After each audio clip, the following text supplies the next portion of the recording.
बिस्मिल्लाहिर्रहमानिर्रहीम अस्सलामुअलैकुम वरहमतुल्लाहि वबरकातुहू। उम्मीद है दोस्तों सब खैर आफिस से होंगे। आज के अपने इस वीडियो के अंदर हम CS502 फंडामेंटल्स ऑफ एल्गोरिदम की समर 2024 की असाइनमेंट नंबर 1 को कंप्लीट सॉल्व करेंगे। इस असाइनमेंट की जो ड्यू डेट है वो 27 अगस्त 2024 है, लेकिन आप इसको 28 अगस्त 2024 को भी सबमिट करवा सकते हैं रात 12 बजे तक।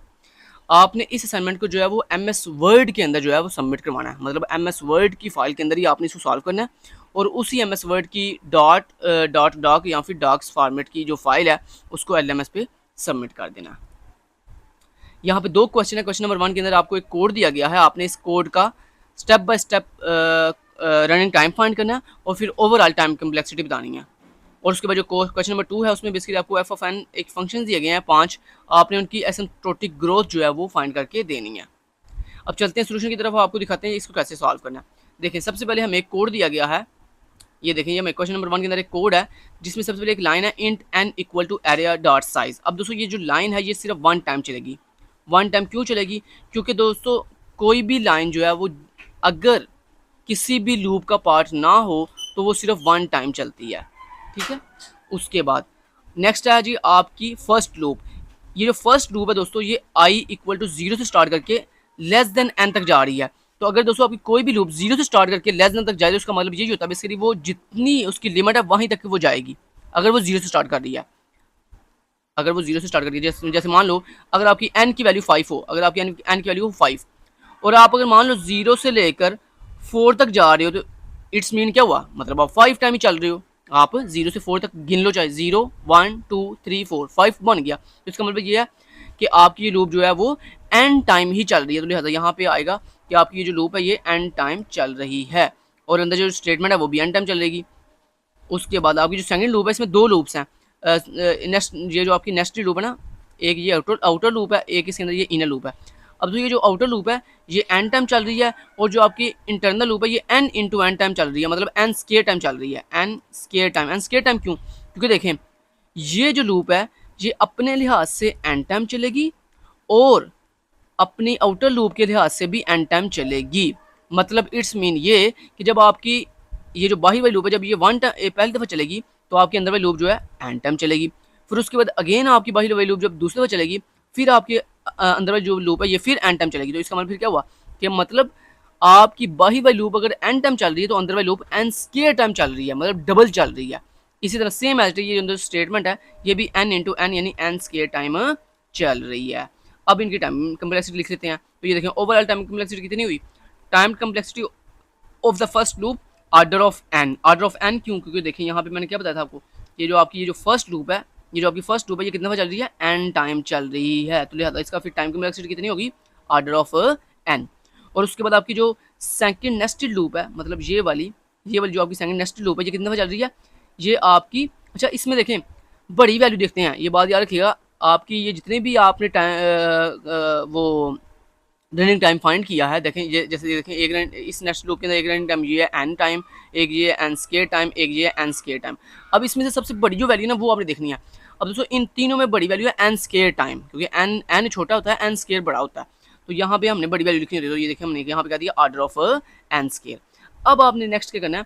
नेक्स्ट अब आपने दोस्तों क्या करना है? इन दोनों को प्लस करना है, मतलब इस फर्स्ट लूप के टाइम कम्प्लेक्सिटी और इस सेकंड लूप की टाइम कम्प्लेक्सिटी को प्लस करना है। तो देखो मैंने कहा overall time complexity order of n ये आपकी फर्स्ट लूप वाला plus order of n square आपकी ये सेकंड लूप वाला।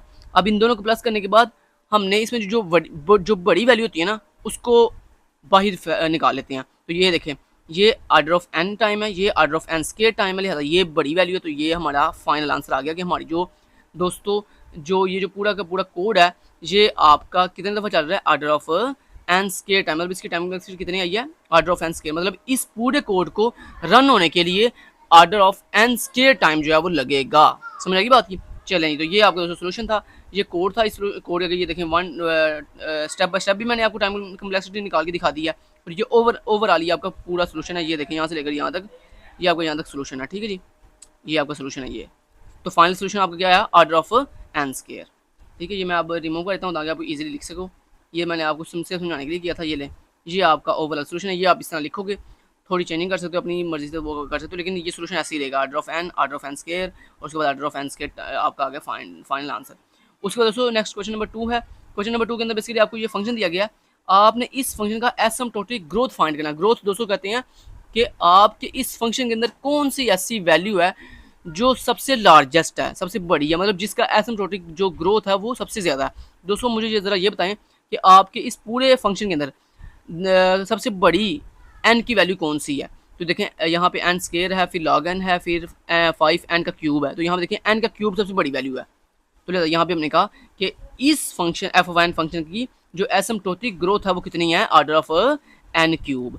अब देखिए अगर मैं इस सेकंड फार्मूले की सेकंड फंक्शन की बात करूँ तो इसमें ज़रा देखिए कौन सी बड़ी वैल्यू है। इसमें एक वैल्यू है एन लॉग एन और दूसरी वैल्यू एन स्केयर। तो जारी बात है दोस्तों ये जो एन स्केयर है ये बड़ी वैल्यू है, जबकि एन लॉग एन छोटी वैल्यू। तो यहाँ पे हमने कहा इसकी एसिम्प्टोटिक ग्रोथ कितनी है, ऑर्डर ऑफ एन स्केयर। मतलब इसमें आपने बड़ी जो वैल्यू होती है ना आपके फंक्शन में, अगर कहा जाए ना कि एसिम्प्टोटिक ग्रोथ फाइंड करो तो आपने देखना कि आपके इस फंक्शन के अंदर सबसे हाईएस्ट वैल्यू कौन सी है। ठीक है, तो यहाँ पे देखें, यहाँ पे इस फार्मूले के अंदर क्या जी, एन लॉग एन और सिंपल एन। अब देखो ये जो एन लॉग एन है ये बड़ी वैल्यू है, जबकि एन छोटी वैल्यू है, लिहाजा यहाँ पे जो आंसर आएगा वो एन लॉग एन आएगा। तो ये इसका order of n log n answer आ गया। उसके बाद इसका आंसर क्या जी, इसमें लॉग एन है और एक एन है। लॉग एन दोस्तों छोटा होता है, एन बड़ी वैल्यू होती है, तो यहाँ पे ऑर्डर ऑफ एन आंसर आ गया। उसके बाद लास्ट पे N square log N N into log N square, और यहाँ पे एन स्केयर लॉग एन। तो यहाँ पे दोस्तों जो बड़ी वैल्यू है वो ये वाली है, एन स्केयर लॉग एन। तो ये आपकी आंसर आ गया order of N square log N. अब मैं इसको करता हूँ तो रिमूव, ताकि आप इजीली अपना कोड जो है सोल्यूशन जो है वो लिख सको। ये जनाब आपका सोल्यूशन है, समझ लगी बात की, तो इसको नोट कर लें। उम्मीद करता हूँ आपको वीडियो अच्छी लगी होगी। Thank you so much, till then guys, take care, अल्लाह हाफिज़।